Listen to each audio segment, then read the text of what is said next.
మన పురాణాలలో ఎందరో ఋషులు ఉన్నారు. వారు ఎన్నో శక్తులు కలవారుగా చెప్పబడ్డారు. ఈ ఋషులలో గొప్ప గొప్ప గురువులు కూడా ఉన్నారు. బృహస్పతి దేవతలకు గురువైతే శుక్రాచార్యుడు మాత్రం రాక్షసులకు గురువయ్యాడు.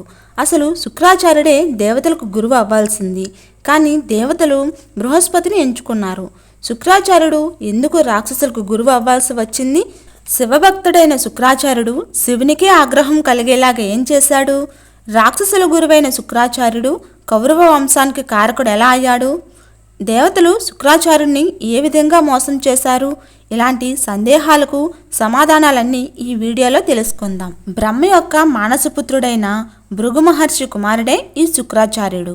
భృగు మహర్షి వద్దే ఆదరణ వేదంలోని మాయాశక్తులన్నిటినీ శుక్రాచార్యుడు నేర్చుకున్నాడు.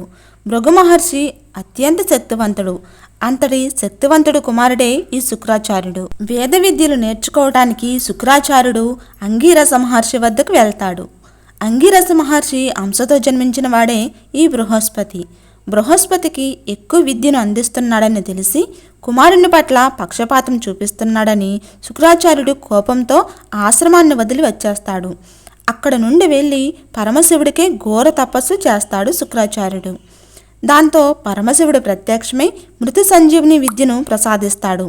ఈ విద్య తెలుసు అన్న అహంకారం శుక్రాచార్యుడిలో ఎక్కువైపోయింది. వెంటనే వెళ్ళి కుబేరుడితో యుద్ధం చేసి కుబేరుని దగ్గర ఉన్న ధనం అంతా లాక్కుంటాడు.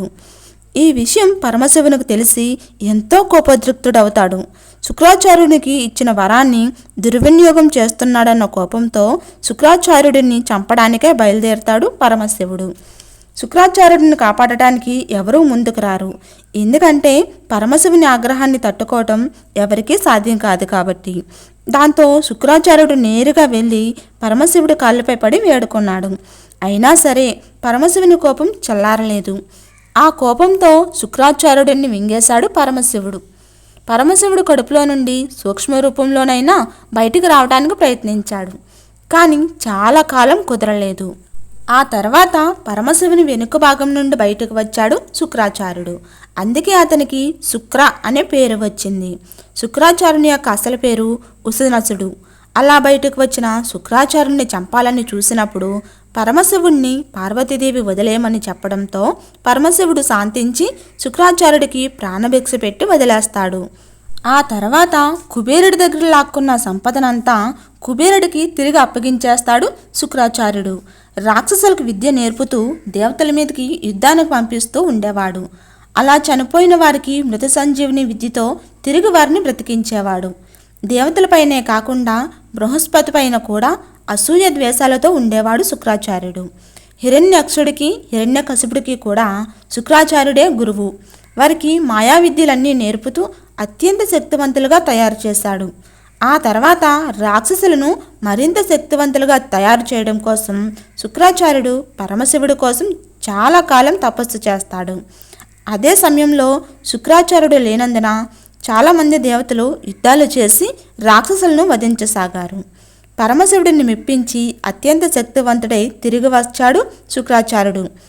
అలా వచ్చిన శుక్రాచార్యుడిని ఆపడం కష్టమని భావించిన ఇంద్రుడు తన కూతురు అయిన జయంతిని శుక్రాచార్యుని వద్దకు పంపాడు. జయంతి శుక్రాచార్యుడికి సేవలు చేస్తున్న సమయంలో రాక్షస లోకానికి వెళ్ళడమే మర్చిపోయాడు.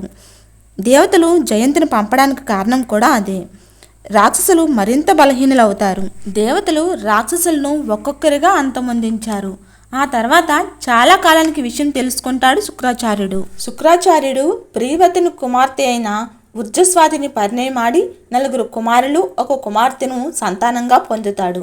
వారి పేర్లు చండ, అమార్కుడు, త్వాష్ట్ర, ధరాట్ర, దేవ్యాని. ఇదే సమయంలో బృహస్పతి దేవతలకు గురువవుతాడు. ఒకసారి విష్ణుమూర్తి ఒక రాక్షసుడిని వెంటాడుతూ వస్తాడు. ఆ రాక్షసుడికి శుక్రుని తల్లి ఆశ్రయం ఇస్తుంది. ఆశ్రయం ఇచ్చిన శుక్రుని తల్లితో విష్ణువు వాదనాడి శుక్రుని తల్లిని చంపేస్తాడు. ఆ పగతో శుక్రాచార్యుడు అసురులకు గురువుగా ఉండాలని నిర్ణయించుకుంటాడు. తనకు తెలిసిన సంజీవిని మంత్రం ద్వారా మృతులైన అసురులను బ్రతికిస్తూ రాక్షసులు దేవతల మీద విజయం సాధించేలాగా చేస్తాడు. అందుకని శుక్రుడి దగ్గర మృతి సంజీవిని విద్యను నేర్చుకుని రమ్మని దేవతలు బృహస్పతి కొడుకైన కచుడిని శుక్రాచార్యుడి దగ్గరకు పంపిస్తారు. శుక్రుడి దగ్గర శిష్యుడిగా చేరుతాడు కచుడు. చాలా శ్రద్ధగా గురుసేవ చేసుకుంటూ ఉంటాడు. గురువుకు కచుడంటే ఇష్టం ఏర్పడుతుంది. శుక్రాచార్యుడు కూతురు దేవయాని కచుడిని ప్రేమిస్తుంది. కచుడిని శుక్రాచార్యుడు అభిమానించడం చూసి అసూయ చెందిన రాక్షసులు చాలాసార్లు అతనిని చంపడానికి ప్రయత్నిస్తారు. ప్రతిసారి దేవయాని అతన్ని కాపాడుతుంది. ఇలా కాదని రాక్షసులు కచుడిని దగ్ధం చేసి ఆ బూడిదను ఒక మత్తు పానీయంలో కలిపి శుక్రాచార్యుడి చేత తాగిస్తారు. దేవయాని కచుడు కనిపించడం లేదని అతని జాడ చెప్పమని తండ్రిని బతిమలాడుతుంది. శుక్రాచార్యుడు యోగ దృష్టితో అంతా గ్రహించి అతన్ని మృత సంజీవిని విద్యతో బ్రతికిస్తాడు. కానీ కచుడు శుక్రాచార్యుడు కడుపులోనే ఉండిపోయాడు. ఒకవేళ కచుడు బయటకు వస్తే శుక్రాచార్యుడు మరణిస్తాడు. అప్పుడు శుక్రాచార్యుడు దేవ్యాని చెప్పిన విధంగా కచుడికి మృత సంజీవిని విద్యను బోధిస్తాడు. తన కడుపు చీల్చుకొని బయటకు వచ్చిన తర్వాత మృత సంజీవిని విద్య ప్రభావంతో తనను బ్రతికించమని శుక్రాచార్యుడు కచుడితో చెప్తాడు. కచుడు అలాగే బయటకు వచ్చి శుక్రాచార్యుడిని బ్రతికిస్తాడు. ఇదంతా మత్తు పానీయమైన సుర వల్లే ఈ అనార్థం జరిగింది. కచుడు మృత సంజీవిని విద్యను నేర్చుకున్నాడు కనుక రాక్షసులకు సురపానాన్ని నిషేధించాడు శుక్రాచార్యుడు. తన వచ్చిన పని అయిపోయింది కనుక ఇంక వెళ్ళిపోవడానికి గురువును అనుమతి అడుగుతాడు కచుడు. కచుడు వెళ్ళిపోతున్నాడని తెలిసి దేవయాని అతను ప్రేమిస్తున్నానని, అందుకే ఇన్నిసార్లు అతన్ని కాపాడానని చెప్పి తనను పెండ్లి చేసుకోమంటుంది కచుడిని. కచుడు గురువు కూతురు సోదరితో సమానమని నేను చేసుకోనని అంటాడు. దాంతో ఆగ్రహించిన దేవయాని నీకు మృత సంజీవిని విద్య పనికి రాకుండా పోతుందని శాపమిస్తుంది. దేవయాని నాకు పనికి రాకపోయినా నేను ఉపదేశించిన వారికి పనికి వస్తుంది అని చెప్పి అనుచితమైన కోరిక కోరినందువల్ల ఆమెకు బ్రాహ్మణుడితో వివాహం కాదు అని ప్రతిశాపమిస్తాడు కచుడు. కచుడు దేవతల దగ్గరికి వెళ్ళి ఆ విద్యను వారందరికీ ఉపదేశిస్తాడు. ఈ విధంగా మృత సంజీవిని విద్య దేవతలకు సంప్రాప్తిస్తుంది. వృషపర్వుడు అనే ఒక రాక్షసరాజు కూతురు శర్మిష్ఠ. శుక్రాచార్యుడు వృషపర్వుడి యొక్క గురువు. వృషపర్వుడికి శుక్రాచార్యుడు అంటే విపరీతమైన భక్తి, భయము. ఆయన తన మృత సంజీవిని విద్య వల్ల చనిపోయిన రాక్షసులను ఆయన బ్రతికించడం ఒక కారణమైతే ఆయనకు కోపం వస్తే శాపం పెడతాడనే భయం కూడా ఉండేది. శర్మిష్ఠ దేవయాని స్నేహంగా ఉంటూ ఉండేవారు. శర్మిష్ఠకు తన రాజు కూతురుననే అహంకారం చాలా ఉండేది. ఒకసారి శర్మిష్ఠ దేవయాని మరికొందరు చెలికత్తులు కలిసి వనవిహారంకు వెళ్తారు. అక్కడ కొలనులో స్నానం చేద్దామనుకొని తమ దుస్తులను ఒడ్డున ఉంచి నీళ్ళల్లోకి దిగుతారు. కాసేపు నీళ్ళతో సరదాగా గడిపి స్నానం చేసి ఒడ్డుకు వద్దామనుకునే సమయంలో పెద్ద గాలి మొదలవుతుంది. దానితో హడావుడిగా బయటకు వచ్చి గాలికి చెల్లాచెదురైన తమ దుస్తులను తీసుకునే హడావడిలో దేవయాని తొందరలో పొరపాటున శర్మిష్ఠ దుస్తులను ధరిస్తుంది. శర్మిష్ఠ విధి లేక దేవయాని దుస్తులు ధరిస్తుంది. నేను రాజకుమారిని, నీ తండ్రి నా తండ్రి ఇచ్చే జీతం తీసుకుని బ్రతుకుతున్నాడు, నా దుస్తులు ధరించడానికి నీకెంత ధైర్యం అని నిందిస్తుంది. దేవయాని తను కావాలని ధరించలేదని, పొరపాటున అలా జరిగిందని ఎంత చెప్తున్నా వినకుండా చాలా చులకనగా మాట్లాడుతుంది. అప్పుడు దేవయానికి కోపం వచ్చి మా నాన్న లేకపోతే మీ నాన్నకు జీవితమే లేదు, ఆయన వల్లనే మీరు హాయిగా రాజ్యభోగాలు అనుభవిస్తున్నారు అని ఎదిరించి మాట్లాడుతుంది. అప్పుడు శర్మిష్ఠ కోపంతో దేవయానిని తన చెలికత్తెల సహాయంతో ఒక పాడుబడ్డ కూపంలోకి తోసేసి వెళ్ళిపోతుంది. దేవయాని ఎవరైనా నాకు సహాయం చెయ్యండి అని గట్టిగా కేకలు వేస్తూ పిలుస్తూ ఉంటుంది. అక్కడికి యయాతి అనే రాజు వేటకు వచ్చి దారి తప్పిపోయి ఆ బావి దగ్గరకు వస్తాడు. ఆ అరుపులు నూతిలో నుండి వస్తున్నాయని తెలుసుకొని నూతిలోకి తొంగి చూసి అద్భుతమైన సౌందర్యవతి అయిన దేవయానిని చూస్తాడు.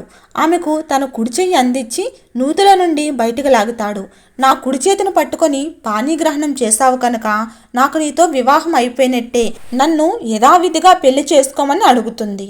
ఆమె శుక్రాచార్యుని యొక్క ముద్దుల కూతురని తెలుసుకొని కాదంటే ఆయన శాపం ఇస్తాడని భయపడి సరేనంటాడు యయూతి. యయూతిని తండ్రి దగ్గరకు తీసుకుని వెళ్ళి శర్మిష్ఠ చేసిన పనిని యయూతి తనని రక్షించిన విధము ఏడ్చుకుంటూ చెప్తుంది. యయూతిని పెళ్లి చేసుకుంటానని చెప్తుంది. అక్కడే వివాహం కూడా చేసుకుంటుంది. యయూతి ఆమెను రాజమర్యాదలతో తర్వాత పిలుచుకొని వెళ్తానని చెప్పి తన రాజ్యానికి వెళ్ళిపోతాడు. తర్వాత దేవయాని శర్మిష్ఠను ఆమె తండ్రి అయిన వృషపర్వుడిని శిక్షించాలని పట్టుబడుతుంది. ఆమె మీద ప్రేమతో శుక్రాచార్యుడు వృషపర్వుడిని పిలిపించి ఆయన కూతురు చేసిన నిర్వాకం చెప్పి తాను ఇక మీదట నీకు గురువుగా ఉండను, రాజ్యం విడిచి వెళ్ళిపోతానని బెదిరిస్తాడు. వృషపర్వుడికి దిక్కు తోచకుండా అయిపోతుంది. శుక్రాచార్యుడు లేకపోతే ఎలా అని, నా కూతురికి మీరు ఏ శిక్ష వెయ్యాలనుకుంటే ఆ శిక్ష వెయ్యమని, మీరు రాజ్యం విడిచి వెళ్ళవద్దని బ్రతిమలాడుతాడు. నా కూతురు దేవ్యానే శర్మిష్ఠకు ఏం శిక్ష వెయ్యాలో నిర్ణయిస్తుందని చెప్తాడు శుక్రాచార్యుడు. వృషపర్వుడు దేవ్యానిని పిలిచి నీవే ఆమెకు ఏమి శిక్ష వెయ్యాలో చెప్పమని అడుగుతాడు. అప్పుడు దేవ్యాని, నేనిప్పుడు యయాతి మహారాజు గారి భార్యను. నేను కాపరానికి వెళ్ళేటప్పుడు నా వెంట దాసీగా శర్మిష్ఠ రావాలని, తను పెళ్లి చేసుకోకుండా జీవితాంతము తనకు సేవలు చెయ్యాలని షరతు పెడుతుంది. విధి లేక కూతురు నొప్పించి దేవ్యాని వెంట దాసీగా పంపిస్తాడు. దేవ్యాని యయుతికి తనతో తప్ప వేరెవ్వరితో సంబంధం పెట్టుకోకూడదని, అతనికి వారితో సంతానం ఉండకూడదని నియమం పెడుతుంది. రాణి అయ్యాక దేవ్యాని శర్మిష్ఠను దూరంగా ఉన్న తోటలో ఒక ఆశ్రమం తయారు చేయించి అందులో ఉంచుతుంది. శర్మిష్ఠ అందం చూసి యయుతి ఆమె వలలో పడిపోతాడేమోనని ఆమె భయం. యయుతి అనుకోకుండా శర్మిష్ఠ ఉండే తోటకు వెళ్ళడం జరుగుతుంది. అక్కడ శర్మిష్ఠను చూస్తాడు. ఆమె సౌందర్యానికి ముగ్ధుడవుతాడు. ఆమెను నీవెవరు అని అడుగుతాడు. ఆమె దేవ్యాని చేసిన పని గురించి చెప్పి నాకు కూడా పెళ్లి చేసుకున్న హక్కు ఉందని, దాన్ని లేకుండా దేవ్యాని చేసిందని, తనకు పిల్లలు కావాలని చెప్పి ఏడుస్తుంది. యయుతికి జాలి కలుగుతుంది. ఆమె మీద ఇష్టం కూడా కలుగుతుంది. ఆమెతో రహస్యంగా కాపురం చేస్తాడు. శర్మిష్ఠకు అతడి వల్ల ద్రుహ్వి, అనువు, పూరుడు అనే కొడుకులు పుడతారు. ఈ విషయం ఎలాగో తెలుసుకున్న దేవ్యాని యయుతిని నిలదీస్తుంది. నియమభంగం చేశాడని అక్కడ జరిగిందంతా తండ్రికి ఫిర్యాదు చేస్తుంది. శుక్రాచార్యుడు నీకు వృద్ధాప్యం వచ్చి కాక అని యయుతిని శపిస్తాడు. అప్పుడు యయుతి, గురువర్య నన్ను క్షమించి నన్ను శాప విముక్తుడిని చెయ్యండి, నాకు ఇంకా కామోపభోగముల మీద ఆశ తీరలేదు అని ప్రార్థిస్తాడు. ఎవరైనా నీ వృద్ధాప్యాన్ని తీసుకొని తమ యవ్వనాన్ని నీకు ఇవ్వగలిగితే నీకు యవ్వనం వస్తుంది. నీ కోరికలు తీరాక మళ్ళీ అతనికి ఆ యవ్వనం తిరిగి ఇవ్వచ్చు అని చెప్తాడు. యయాతి దేవ్యాని కొడుకులు పిలిచి మీలో ఎవరైనా నా వృద్ధాప్యాన్ని తీసుకొని మీ యవ్వనాన్ని నాకు ఇవ్వగలరా అని అడుగుతాడు. అప్పుడు వాళ్ళు నిరాకరిస్తారు. శర్మిష్ఠ కొడుకులలో పురుడు తండ్రి కోరిక తీర్చడం తనయుడి ధర్మమని ఒప్పుకుంటాడు. అప్పుడు యయుతి యవ్వనాన్ని పొందుతాడు. తనివి తీరా సుఖభోగాలు అనుభవించిన తర్వాత యవ్వనాన్ని పూరుడికి ఇచ్చి తను అడవుల్లో తపస్సు చేసుకోవడానికి వెళ్ళిపోతాడు. తాను అడిగిన వెంటనే తనకు యవ్వనాన్ని ఇచ్చిన పూరుడికి తన తర్వాత రాజు అయ్యే అధికారం ఉంటుందని ప్రకటించి అతనికి రాజ్యాభిషేకం చేసి వెళ్ళిపోతాడు. దేవ్యాని ఎంత కష్టపడినా చివరికి శర్మిష్ఠ కొడుకే రాజు అవుతాడు. అలాగా పూరుడు పౌరవంశ స్థాపకుడు అవుతాడు.